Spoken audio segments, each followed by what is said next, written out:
This is Снейлбруке, Texas, a new planned community outside of Austin that Elon Musk is building for employees at his Tesla, SpaceX, and Boring companies.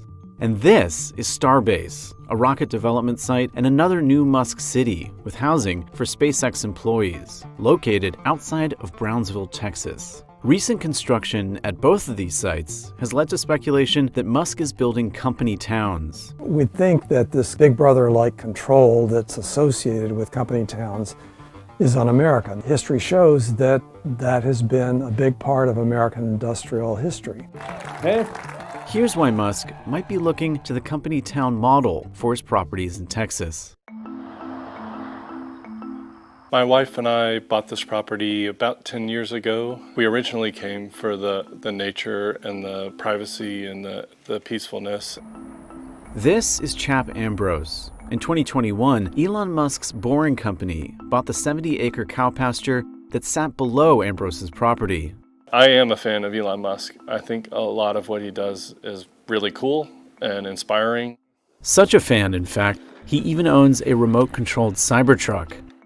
But Ambrose quickly soured on his new neighbors. It's been a radical change since they moved in. They really are building a shipyard in the middle of a prairie. And that's not all they're building. As first reported in the Wall Street Journal in March, in meetings with landowners and real estate agents, Musk and his employees describe a vision of a utopia along the Colorado River. Here in Bastrop County, approximately 45 minutes outside of Austin, SpaceX is building a 500,000 square foot facility. Across the street, Boring is building a new warehouse. Снейлбруке is already home to some Musk employees who live in modular homes. There's also a pool, an outdoor sports area, and a gym.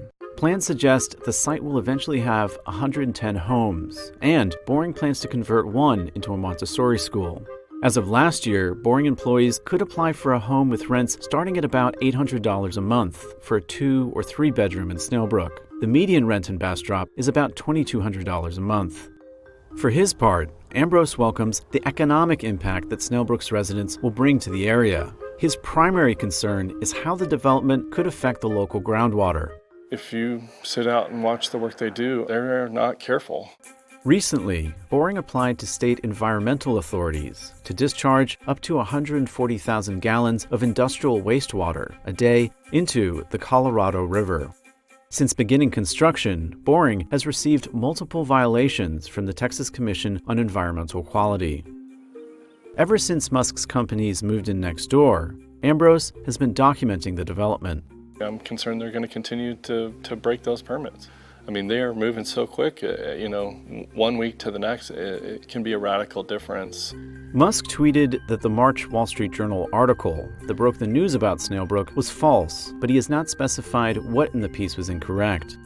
Furthermore, the idea that Musk would create his own town isn't far-fetched. Sometimes there's that new neighbor that everyone can't stop talking about, for better or for worse.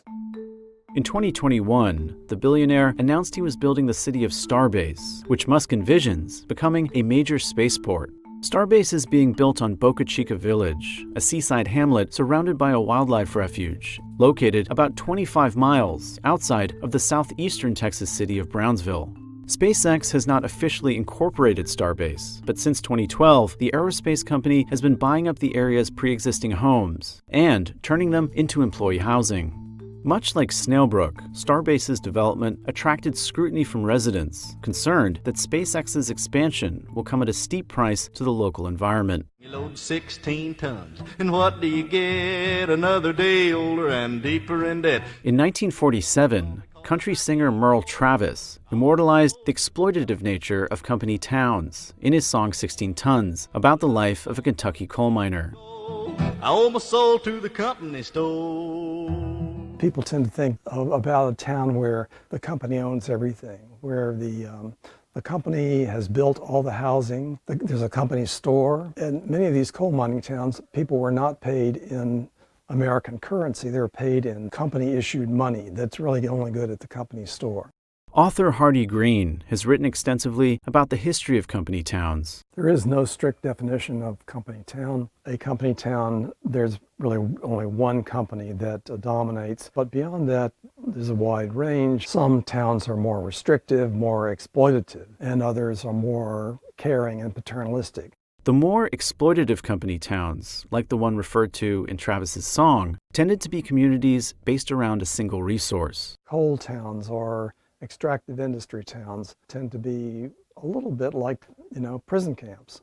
Like Снейлбруке and Starbase, many of America's oldest and best-known company towns, like Pullman, Illinois, and Hershey, Pennsylvania, were created by wealthy industrialists who envisioned idyllic communities for their employees. Utopian ideals have figured prominently in a number of company towns. Milton Hershey built his chocolate factory complex in rural Pennsylvania. To attract employees to what was then a remote location, Hershey constructed a town. Workers were allowed to buy the housing. They're fairly well paid. The houses come with central heating and plumbing. But Milton Hershey's relationship with his employees soured. In 1937, Hershey's workers organized the company's first labor union and went on strike. That's a common theme in the history of many company towns. Like Hershey, Pullman, Illinois was a paternalistic company town that had housing, stores, a library, and churches. But Pullman, like Hershey, eventually ran into trouble. In 1894, Pullman cut jobs and wages, sparking a violent workers' strike. It started off being an experiment that the founders thought would be a kind of paternalistic place, but it didn't work out. According to Green, Musk's towns somewhat resemble the paternalistic company towns of old. Yeah, you could argue that Musk is employing a kind of a throwback idea of starting from scratch in an undeveloped area. An undeveloped area that is being developed quickly, even as it is under the close watch of Chap Ambrose.